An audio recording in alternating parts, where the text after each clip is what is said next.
នៅថ្ងៃទី9ខែធ្នូឆ្នាំ2025វេលាម៉ោង2:40នាទី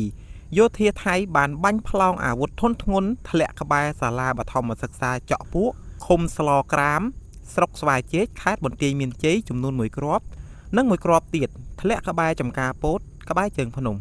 សកម្មភាពដ៏កម្ររបស់យោធាថៃនេះជាការបើកឆាកការបាញ់ប្រហារដោយមិនរើសគោលដៅបាញ់ចូលទីប្រជុំជនដែលមានប្រជាជនស៊ីវិលរស់នៅ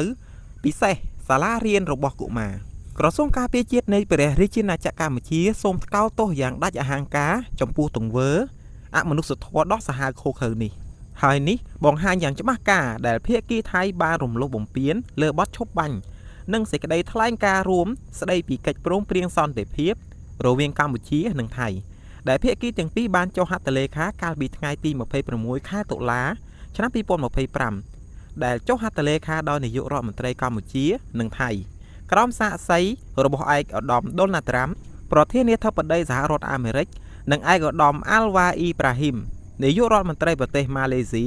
និងជាប្រធានអាស៊ានបាទពុកម៉ែបងប្អូនទាំងអស់គ្នានេះជាដំណឹងថ្មីមួយដែលត្រូវបានផ្សព្វផ្សាយដោយក្រសួងការពារជាតិហើយនៅក្នុងនោះផងដែរបាទសារព័ត៌មានថៃមួយគេក៏បានចុះផ្សាយថា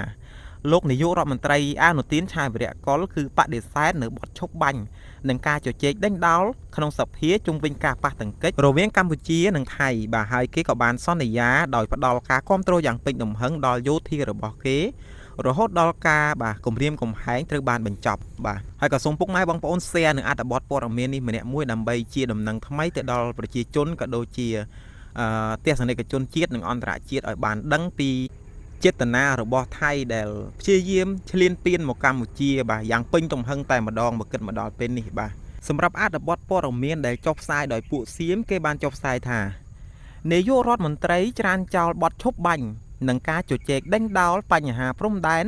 ក្នុងសភានាយករដ្ឋមន្ត្រីអនុទានឆានវីរៈកុលបានថ្លែងពីថ្ងៃអង្គារថារដ្ឋាភិបាលរបស់លោកនឹងគ្រប់គ្រងប្រតិបត្តិការយោធាដើម្បីការពារការឈ្លានពានពីកម្ពុជាទាំងស្រុងបាទកន្លែងត្រង់នេះវាទៅជាកម្ពុជាយើងជាអ្នកឈ្លានពានពួកវាវិញបាទគឺទាំងដែលពួកវាបាទគឺពេលនេះគឺកំពុងតែបាញ់បោះមកលើកម្ពុជាយ៉ាងពេញទំហឹងបាទពួកនេះគឺវាពិតជាឈាមខ្មៅសណ្ដានឆ្កែមែនទែនបាទគឺខ្ញុំសូមជេរតិចចោះពុកម៉ែបងប្អូនទាំងអស់គ្នាសូមអភ័យទោសបាទខ្ញុំសូមបន្តជាមួយនឹងព័ត៌មានបន្តទៀតបាទហើយនឹងមិនចូលរួមការចរចាបទឈប់បាញ់រហូតដល់ការគម្រាមកំហែងពីកងកម្លាំងកម្ពុជាត្រូវបានបញ្ចប់ឡើយលោកក៏បានច្រានចោលលទ្ធភាពនៃការបើកការជជែកដេញដោលក្នុងសភាស្ដីពីចំនួនព្រំដែនកម្ពុជាថៃផងដែរដោយលើកឡើងថារដ្ឋាភិបាលត្រូវតែផ្ដោតលើការគ្រប់គ្រងប្រតិបត្តិការការពាររបស់យោធាលោកបានឆ្លើយតបទៅនឹងសំណួរអ្នកសារព័ត៌មានជុំវិញការសន្និដ្ឋានថារដ្ឋាភិបាលអាចនឹងអនុវត្តមាត្រា165នៃរដ្ឋធម្មនុញ្ញដើម្បីអនុញ្ញាតឲ្យមានការជជែកដេញដោលក្នុងសភាអំពីស្ថានភាពព្រំដែនលោកបានឆ្លើយតបខ្លាំងនៅឯវិមានរដ្ឋាភិបាលនៅពេលត្រូវបានសួរអំពីលទ្ធភាពនេះថាទេអ្នកណាថាដូច្នេះយើងគ្មានផែនការបែបនេះទេស្ថានភាពចំនួនជាមួយប្រទេសជិតខាងកំពុងបន្តនៅឡើយយើងត្រូវតែគ្រប់គ្រងទាហាននិងប៉ូលីសយើងត្រូវតែផ្ដល់កម្លាំងចិត្តដល់ពួកគេឲ្យបានច្រើនលោកអនុទានថាគ្មានសំណើសន្តិភាពពីកម្ពុជានៅពេលត្រូវបានសួរថាតើកម្ពុជាបានតាក់ទងរដ្ឋាភិបាលថៃដើម្បីស្នើកិច្ចចរចាសន្តិភាពឬអត់នៅពេលនោះលោកអនុទានបានឆ្លើយថាគ្មានទេនៅពេលត្រូវបានសួរបន្ថែមថាតើនេះមានន័យថាកម្ពុជាមិនបានស្នើកិច្ចចរចាឬថាប្រទេសថៃបានបដិសេធការពិភាក្សាបទជប់បាញ់នោះលោកបានឆ្លើយតបថាប្រទេសថៃគ្រាន់តែធ្វើអ្វីដែលខ្លួនគួរតែនឹងធ្វើតែប៉ុណ្ណោះបាទអញ្ចឹងអាការបាញ់បោះមកលើគេនឹងគឺជាអំពើដែលវាគួរតែធ្វើហើយអញ្ចឹងបាទសូមទោសពុកម៉ែបងប្អូនថ្ងៃនេះគឺខ្ញុំបាទសូមនិយាយពីអារម្មណ៍បន្តិចបាទគឺអាចនឹងមានពាក្យអសុរោះខ្លះសង្ឃឹមថាពុកម៉ែបងប្អូននឹងយល់បាទដោយសារតែខ្ញុំអានអត្ថបទមួយនេះទៅគឺខ្ញុំមានអារម្មណ៍ថាខ្ញុំខឹងមែនទែនពុកម៉ែបងប្អូនលោកបានថ្លែងថាប្រទេសថៃបានបង្ហាញជំហរយ៉ាងច្បាស់ចំពោះអ្នកដែលមានបំណងអាក្រក់ប្រឆាំងនឹងយើងដូច្នេះយើងគួរតែផ្ដល់ការគ្រប់គ្រងផ្លូវចិត្តដល់អ្នកដែលកំពុងការពារអធិបតេយ្យភាពរបស់យើងនាយករដ្ឋមន្ត្រីថៃសន្យាគ្រប់គ្រងយ៉ាងពេញទំហឹងដល់ផែនការយោធានៅក្នុងពេលត្រូវបានសួរថាតើ រដ្ឋាភិបាលអាចនឹងបញ្ជាឲ្យយោធាផ្អាកប្រតិបត្តិការដោយដែលធ្លាប់កើតឡើងក្នុងការប៉ះទង្គិចគ្នានៅព្រំដែនកាលពីមុនដែរឬអត់លោកអនុទានបានឆ្លើយថាមិនដែលទេយើងមិនអាចឈប់បានទេឥឡូវនេះខ្ញុំបានសន្យាជាមួយកងកម្លាំងប្រដាប់អាវុធថា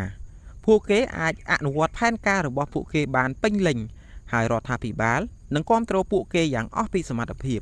បាទអញ្ចឹងតើបានពួកវាខំប្រឹងសម្រុកបាទទាំងថ្ងៃទាំងយប់បែបនេះបាទបាញ់បោះមកលើកម្ពុជាដោយមិនគិត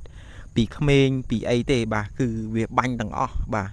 ហើយប្រើទាំងអាវុធធុនធ្ងន់ទៀតបាទហើយការឆ្លើយរបស់នាយករដ្ឋមន្ត្រីគេនៅក្នុងពេលនេះគឺហាក់បីដូចជាបំភ្លៃខ្លាំងមែនទែនបាទគឺប្រាប់ដល់សារព័ត៌មានវាក្នុងហ្នឹងគឺមានបាទពាក្យពេចន៍ខ្លះដែលសារព័ត៌មានរបស់ពួកវានឹងសួរបាទគឺត្រង់ចំណុចដែរប៉ុន្តែវាឆ្លើយបែបហ្នឹងបាទនៅពេលដែលអ្នកសារព័ត៌មានម្នាក់សួរថា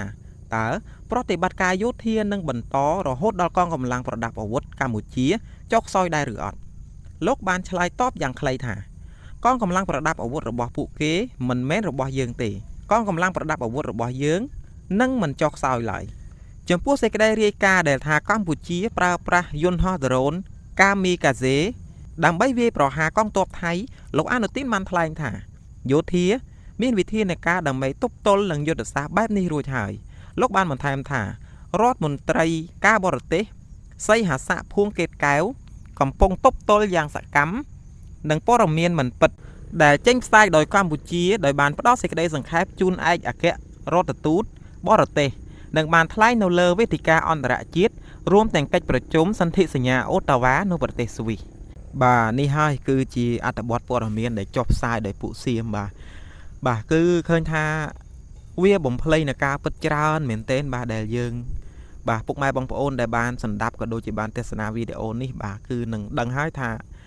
ក្នុងហ្នឹងគឺនាយករដ្ឋមន្ត្រីនៃប្រទេសគេហ្នឹងគឺបាននិយាយមានពាក្យមួយណាខ្លះដែលពិតតាមដែលខ្ញុំមើលទៅគឺដូចជាគ្មានទេបាទវាទៅជាឯងបាទជាអ្នកដែលបាទខំប្រឹងអត់ធ្មត់បាទខាងកម្ពុជាយើងគឺខំប្រឹងអត់ធ្មត់ដោយមិនមានការតបតអ្វីច្រើនទៅលើពួកគេនោះទេប៉ុន្តែវាទៅជាយើងជាអ្នកឈ្លានពានគេទៅវិញទាំងដែលពេលនេះបាទគឺប្រជាជនជាច្រើនគ្រួសារមែនទែនដែលបានជំលះចេញបាទពីតំបន់បាទឈ្លានពានក៏ដូចជាសិស្សសាលាបាទកុមារក្មេងៗតូចខ្ញុំឃើញច្រើនមែនទែននៅតាមបាទបណ្ដាញសង្គមដែលគ្នាជំលះចេញទាំងភ័យខ្លាចខ្លះទៅក៏ឃើញនៅក្នុងបាទលានដ្ឋានបាទគឺពិបាកមែនទែនពុកម៉ែបងប្អូនហើយបើទៅជាយើងនឹងជាអ្នកឈ្លានពានវាវិញណាពុកម៉ែបងប្អូនបាទចឹងបានន័យថាពួកនេះវាសន្តានវាគឺជាឆ្កែបាទសន្តានឈាមថោកបាទដែលអាចពោលពាក្យអស់ទាំងនេះទៅរួចបាទហើយសម្រាប់វីដេអូមួយនេះបាទគឺខ្ញុំសូមបញ្ចប់ត្រឹមហ្នឹងហើយខ្ញុំនឹងលម្អិតព័ត៌មានផ្សេងទៀតបាទដែលជាព្រឹត្តិការណ៍ថ្មីដែលកើតឡើងនៅក្នុងប្រទេសយើងបាទដើម្បីជម្រាបជូនទៅដល់ពុកម៉ែបងប្អូនបាទសូមពុកម៉ែបងប្អូន share វីដេអូនេះម្នាក់មួយឲ្យបានទៅដល់ពួកអស់នឹងផងបាទហើយក៏សូមខន្តីអភ័យទោសទៅដល់ពុកម៉ែបងប្អូនទាំងអស់គ្នាម្ដងទៀតផងដែរដែលថ្ងៃនេះគឺខ្ញុំប្រើប្រាស់នៅពាក្យអសុរោះច្រើនបាទដោយសារតែខ្ញុំមានកំហឹងក៏ដូចជាខឹងខ្លាំងពេកបាទចំពោះការឈ្លានពានរបស់ពួកអស់នេះបាទអញ្ចឹងយើងនឹងជួបគ្នានៅវីដេអូក្រោយជាបន្តទៀតខណៈនេះខ្ញុំបាទសូមអរគុណបាទនិងសូមជម្រាបលា